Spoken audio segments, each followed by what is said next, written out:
jeunes n'ont pas vraiment, comment dirais-je, ce n'est pas une chose à laquelle ils tiennent bon, quoi, leur confidentialité ou leurs données personnelles sur Internet.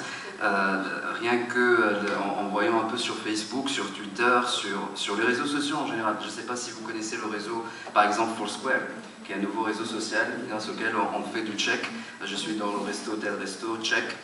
Et donc c'est diffusé partout sur Twitter, sur Facebook, et on a l'adresse exacte de l'endroit où on est en train de déjeuner. Il y en a qui font carrément du check dans leur lit, carrément, en Tunisie. Il y en a, je pense que mes amis sont là, ils l'ont vu sur Twitter. Donc il y a pas on a vraiment ce problème-là de... pardon ? Je ne suis pas sur Foursquare, je ne regarde pas. Oui, mais bon, tu reconnais du monde qui font du check sur Foursquare. Tellement ça a pris du succès que les autres réseaux sociaux ont pris cette fonctionnalité-là. Par exemple, sur Twitter, on a la possibilité de mettre l'adresse exacte, enfin l'endroit duquel on a fait le tweet où on a publié une photo. C'est la même chose du côté de Facebook. Et du coup, c'est devenu un jeu. Tous les jeunes maintenant sont en train de checker, de dire je suis dans tel endroit en train de prendre un café. Et maintenant, avec Instagram, il y a carrément ces gens-là qui Instagramment tout lorsqu'ils sont chez eux, lorsqu'ils sont avec leurs amis. Donc on sait presque à temps réel où ils sont exactement. Donc ils n'accordent pas beaucoup d'importance à ce volet-là. Sinon, ce que j'ai remarqué aussi, c'est que parfois, il y a peut-être un jeu de télé-réalité, si on peut dire. Peut-être ils ont été influencés par la télé-réalité, c'est-à-dire être la star du net. Et il y en a qui carrément publient leurs données personnelles carrément sur Facebook, leur numéro de téléphone, par exemple pour la drague. Il y a des jeunes qui mettent leur numéro de téléphone pour draguer, voilà, appelez-moi sur ce numéro-là. Et une fois, j'ai eu l'affaire à un jeune sur mon profil Facebook, puisqu'en fait apparemment il y a beaucoup qui suivent mon Facebook. Une fois en fait une entreprise m'a contacté, m'a dit Walid, on a publié une annonce pour recruter un ingénieur, ou je sais pas, j'ai oublié quel profil exactement. On l'a mis sur la presse, le journal La Presse, donc c'est le journal imprimé. Nous n'avons pas eu beaucoup de bons CV. Est-ce que tu peux, s'il te plaît, le publier sur ton Facebook, sur ton Twitter? Je l'ai publié, ça a explosé. En une demi-heure ou une heure, ils ont reçu 49 CV et de très bons CV.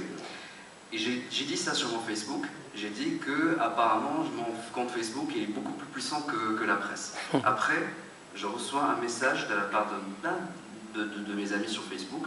Il me dit Walid, s'il te plaît, je suis en train de chercher un boulot. Si tu peux faire une annonce sur ton Facebook et sur ton Twitter en mettant mon numéro de téléphone, mon adresse mail. J'ai dit mais c'est pas possible. J'ai des chefs d'entreprise sur mon compte, mais aussi j'ai des personnes anonymes. Donc je ne peux pas le faire. Il a dit s'il te plaît, non, tu le fais.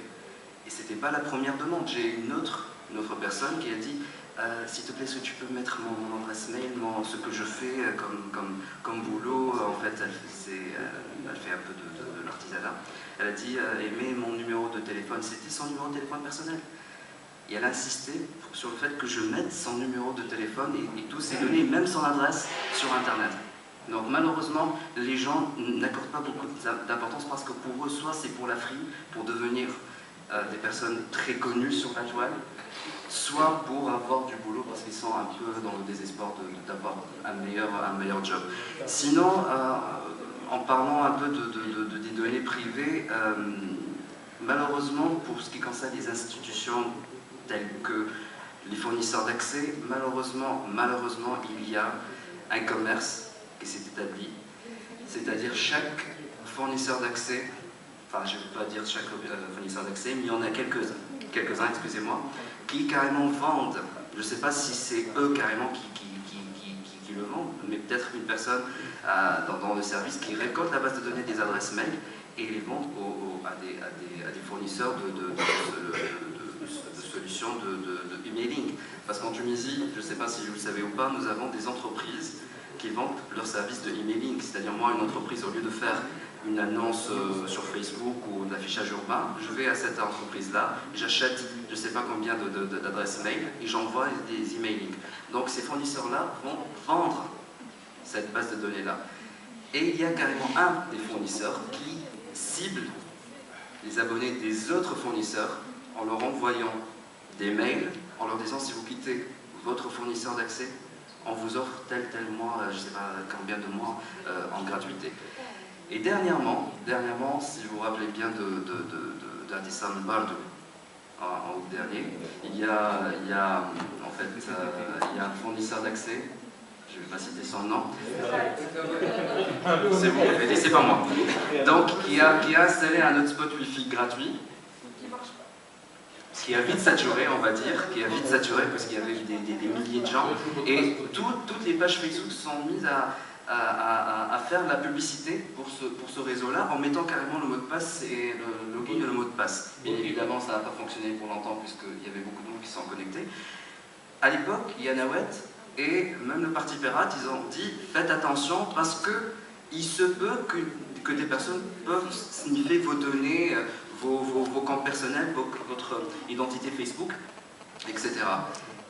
Malgré ça, les pages Facebook, toutes les pages Facebook ont continué, les pages Facebook anti-gouvernement bien évidemment, donc on continue à diffuser l'information, s'il vous plaît, faites passer l'information, connectez-vous sur ce réseau-là, et du coup tout le monde pouvait avoir accès, pour ceux qui sont un peu des bricoleurs, pouvaient avoir accès sur les ordinateurs ou les téléphones des gens qui se sont connectés sur cette borne-là. Donc malheureusement, à cause des réseaux sociaux, de ce phénomène-là des réseaux sociaux, Foursquare, Twitter, etc., les gens n'accordent carrément pas d'importance aux données privées, ils s'en foutent carrément.